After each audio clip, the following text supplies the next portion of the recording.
Ang programang ito ay hatid sa inyo ng Air 21. Sagot ko, padala mo!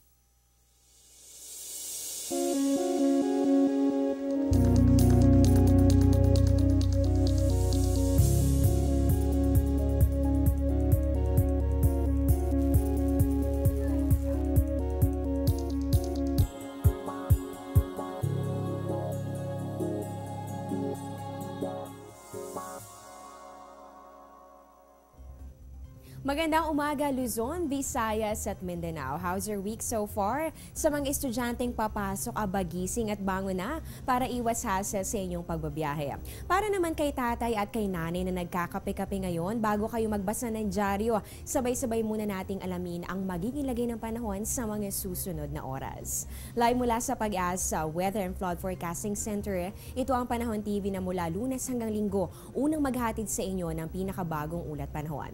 Sabay kayo papanood via online streaming sa www.ptv.ph. Kasama niyo po ngayong Thursday morning, September 22, 2016. Ako po ang inyong weather lover, Amor La Rosa. O eto muna para sa mga magja-jogging dyan sa may Rojas Boulevard. Ang sunrise po natin for today, 5:45 ng umaga, habang yung sunset naman natin mamaya ay 5:52 ng hapon. Sa puntong ito naman, para mabigyan na tayo ng ideya sa inaasahan nating weather condition para sa araw na ito, makakasama na po natin ang isang weather forecaster ng Pag-asa. Walang iba kundi si Mr. Chris Perez. Good morning, Mr. Perez. Unahin na po natin ito. Ano na bang update dito sa binabantayan po nating weather disturbance o bagyo sa labas ng Philippine Area of Responsibility? Nasaan na ba yan at kailan ba natin inaasahan yung pagpasok nito dito sa ating boundary?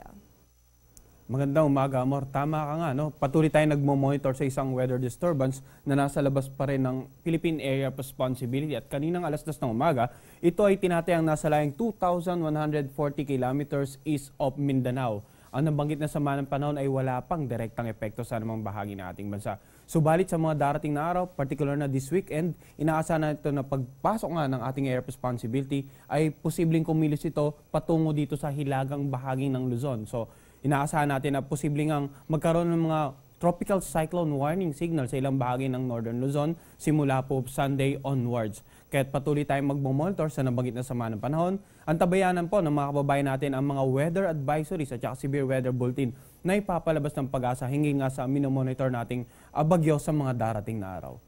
Naku, ayan, panibagong bagyo na naman ang ating babantayan at nagbabadya nga po yung pumasok ng ating Philippine Area of Responsibility sa darating na weekend. Kaya patuloy po kayong tumutok dito lamang sa Panahon TV. At Mr. Perez, para sa araw nito, nabanggit mo kanina, wala pa namang direktang epekto itong nasabing bagyo dito sa ating bansa. So ano bang inaasahan nating weather condition para sa araw na ito ng Huwebes? Well, Amor, sa ngayon yung hanging habagat or southwest monsoon ang inaapektuhan. Ito na lamang bandang Palawan area, no? At inaasahan natin na sa araw nito ay posible pang humina ang epekto nito dun sa nabanggit nating lugar. Kaya inaasahan natin na ang buong bansa makakaranas ng bahagyang maulap hanggang sa maulap na kalangitan, maliban na lamang sa mga isolated afternoon or evening rain showers or thunderstorms. Wala rin tayong inaasahang bagyo sa araw nito na direktang makakapekto sa ating bansa, maging sa susunod na 2 hanggang 3 araw.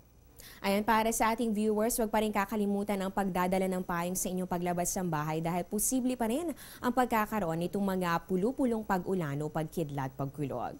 At ito pag-usapan naman natin yung sa astronomy dahil nakita ko dito sa Pag-asa ay meron tinatawag na autumnal equinox. At yan nga yung inaasahan nating mangyayari today. So ano bang ibig sabihin nitong autumnal equinox at meron ba itong epekto sa lagay ng ating panahon this bare months? Well, maganda katanungan yun, no, Amor. Yung tinatawag kasi nating equinox. Ito yung time of the year na kung saan karaniwan nga ay nagbabadya ng pagbabago ng season sa both the northern and southern hemisphere. Ang equinox makikita natin ay ito yung event na kung saan yung plane ng equator ay tumatawid halos dito nga sa sentro ng araw. At pag ganitong panahon ng time of the year, mapapansin natin na ang duration ng daytime at nighttime ay halos parehas sa iba't ibang bahagi ng ating mundo.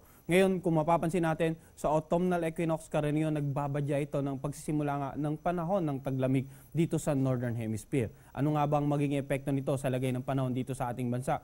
Sa mga darating na buwan, asahan po natin na posible tayong dahan-dahang makaranas ng mas malamig na temperatura, lalong-lalo na po sa madaling araw. Pagdating naman sa mga pagkilos ng bagyo, karaniwan during the last quarter of the year ay tinatawid ng mga bagyo ang central at saka southern part of our country, Visayas area, at minsan ay dito nga sa may bandang northern Mindanao. Kaya sa ating mga kababayan, pag mga ganitong panahon ay patuloy nga magantabay sa mga weather updates na ipapalabas ng Pag-asa. Lalong-lalo na po pag may mga bagyo na posibleng nga maapekto sa iba't ibang bahagi ng ating bansa. Ayan, so dahil pala dito sa autumnal equinox sa tinatawag ay posible para nating maranasan itong mas mahabang gabi at syempre meron ding mararamdaman na bahagyang paglamig ng ating panahon. At panghuling katanungan na lamang, Mr. Perez, pag-usapan naman natin itong naging epekto ng bagyong Ferdy noong nakaraang linggo. Dahil dito sa Batanes, maging itong radar tower ng Pag-asa ay napinsala.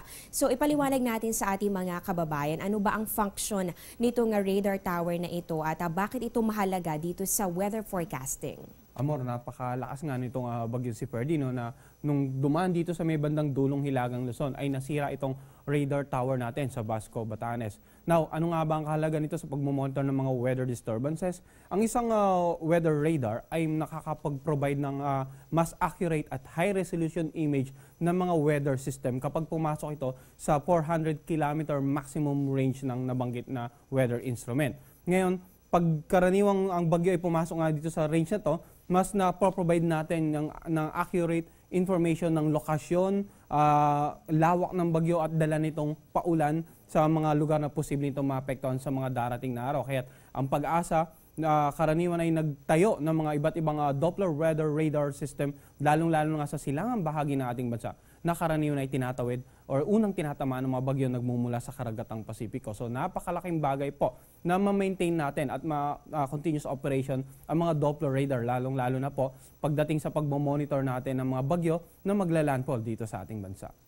Talaga namang napakalakas nito nga bagyong Ferdy na tumama nga dito sa may extreme northern Luzon, kaya maging itong radar tower ng Pag-asa ay naapektuhan. Pero syempre dahil nga tayo ay resilient naman, for sure ay makakabangon din ang ating mga kababayan.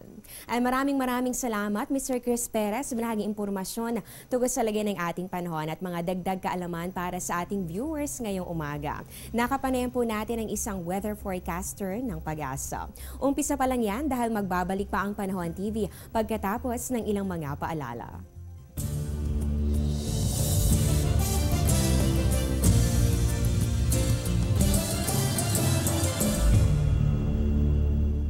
Get timely and reliable Philippine weather information anytime, anywhere through the Panahon TV mobile app, a multifunctional mobile app that brings you weather updates sourced directly from Pag-asa. The app provides a complete 3-day weather forecast at your location. It also allows you to ask or share the weather to the community. It has auto alerts for thunderstorm advisory, rainfall warning, and storm signals over your area. Download for free today, available at Google Play Store and iOS.